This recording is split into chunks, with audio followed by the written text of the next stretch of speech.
Thanks, and it's my pleasure to welcome Dr. Chitnis from NIFA. Thanks, Parag. Can I take this out? I'll take it out because probably if I stand behind the podium, you won't see me. Good morning and welcome to this workshop on behalf of NIFA and its director, Sunny Ramaswamy, and Associate Director for Programs, Meryl Broussard, who is an animal scientist, aquaculture expert, in fact. I want to welcome you for this workshop and thank you profusely for the time you have taken out of your busy time and come here to talk about something that will help us for the next 10 years. My remarks are going to really parallel what I think Jeff just told you. It's just my examples are not going to come from animal genomics area because I realize I probably is the person in the room who knows least about animal agriculture, being a plant scientist. What I think I'll talk about is first and most important that NIFA always bases its priorities on what stakeholders and our applicant community tell us what the priorities should be, what the needs are. And that has been our goal all along. In fact, currently, we are undergoing a stakeholder input activity, either online or in person, where we are inviting people to submit ideas. And just for your information, ideas coming from animal production, animal health, animal genomics communities are really underrepresented among the ones that we have received. When we had in-person listening session, there were fewer talks from animal agriculture areas. So I will urge you to really submit these ideas from, if you Google NIFA Listens, you will be able to get to the website. Please submit your ideas through that website. How will this particular roadmap help us? That's what I think the organizers told us to address. I think to help us with selling these ideas, what you need to OMB or to other areas of like people that we need to convince this is an important investment, what we really need are really audacious goals. What if this investment, this roadmap is followed, where do we lead it to? That destination. It needs to be audacious, it needs to tantalize imagination. When before coming to NIFA, I spent several years at NSF. I was a division director there for molecular cellular biosciences and was involved in managing Arabidopsis 2010 for its 10 years. Immediately after the Arabidopsis genome was sequenced, the community said, we want to know functions of each and every gene in this genome. Give us money for 10 years, $250 million, $25 million a year, and that's what we will deliver you. And if we know that, we will be able to predict the plant functions from its genetic information. So that kind of audacious goal helped. One of the other projects that we were involved in, and I think tomorrow you are going to hear from Jeb Bokeh about synthetic genomes. He wanted to synthesize an entire genome of yeast from scratch.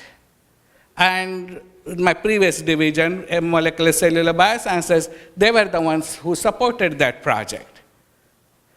So these kinds of audacious goals help. The next part that is really important in roadmaps are measurable milestones. So you know, are you going in the right direction and at the right speed so you'll reach your destination? Particularly like in the next 2 years, in this town, for one side of our Congress, House, their life cycle is 2 years, right? 2 years, they have to go for election. So they want to know what is going to happen next year for the voters that I have to address to. For other side, it's about 5, 6 years. So you want to have at least in a 10-year of this plan, a 2-year goal and a 5-year goal for this plan so that we know how, because as you know that science, you can't really predict what's going to happen 10 years from now. So having certain this kind of a short-term and a medium-term kind of goal will really help us in selling, okay, if we invest in this part of the initiative, this is what we can promise you. So that will certainly help. Third part that will help us is impacts, articulating not only what if, but also so what. So you know this. How will that going to really impact producers or agricultural industry? Having those examples will again help us attract attention of the lawmakers or OMB, people who aren't necessarily interested in agriculture. This is what can happen.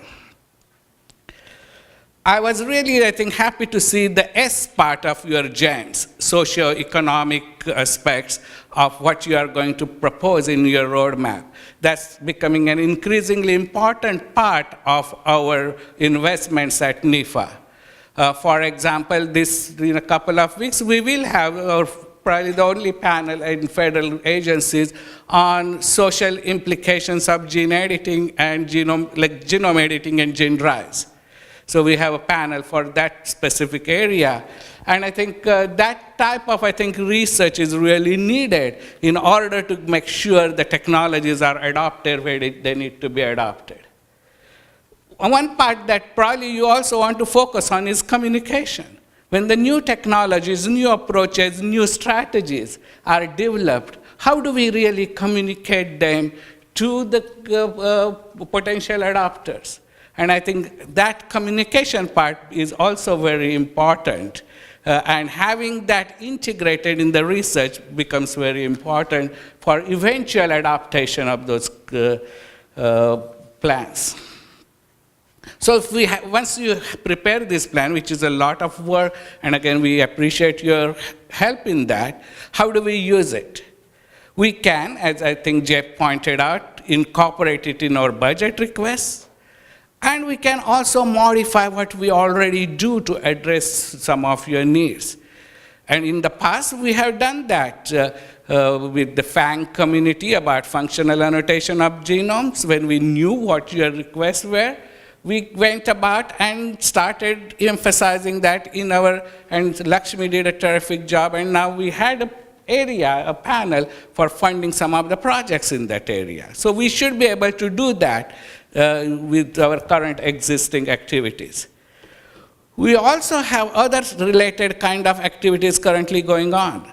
At NIFA, we have what is called Food and Agriculture Cyber Informatics and Tools Initiative, which is about the big data in agriculture. And we should be able to address some of the data-related, activities through that. We also have interactions with NSF about robotics, about cyber physical systems, and we may be able to incorporate some of your needs in those types of RFAs. So we have those opportunities to actually work on and work in your priorities in our existing programs right away as soon as we find out from your roadmap. Other important aspect of, what will be really needed is interagency collaborations. And as I was very happy to see many of the agencies are represented here, including Europe. I'll give you an example of how it really helped. In yeast synthetic genome project, if you look at the synthesis of the entire yeast genome, US is investing very little in it. Most of the money is coming from other countries, including China, Singapore, UK, EU. They are putting money because they're taking certain parts of it and synthesizing it. It's all being coordinated by Jeb Bouquet. And that helped in really distributing the cost of the entire that project internationally, while the US was still leading it here. And that kind of, I think, approach we should be able to take. Once we have a roadmap that will appeal internationally, we could then work with other agencies. And I think EU is here. We have started talking with EU in the International Bioeconomy Forum in different areas of emphasis. We have started talking with Genome Canada. And I think those are the interactions will help us actually pulling together a group with a coordinated approach towards addressing needs of this community. So this roadmap is going to impact what we do in the next several years. And we hope it will provide us the ammunition that we need. One thing that will definitely help this community is getting the commodity groups on board with the roadmap. Again, I'll just give you, because the institute that I'm lead has both plant, animal side, the stark differences I see. In the animal genomics and breeding side, we haven't had any topics that are sponsored, co-sponsored by commodity boards. We can jointly co-sponsor topics and jointly fund them in our AFRI program. On plant side, we have 2 to 4 topics every year that are co-sponsored by the plant commodity groups. So bringing those commodity groups and talking to them and telling them how this is important, how this is going to help them, would be really important in not only helping us in short term, but helping us on the hill when the budgets go for their appropriations. So I think these are some of the thoughts I had in terms of how this roadmap will help us. And what I also wanted to really portray is not just how we will implement it, but how we will do it together, because it's a joint venture, it's a partnership. Thank you again for inviting me here, and I'm looking forward to the final roadmap.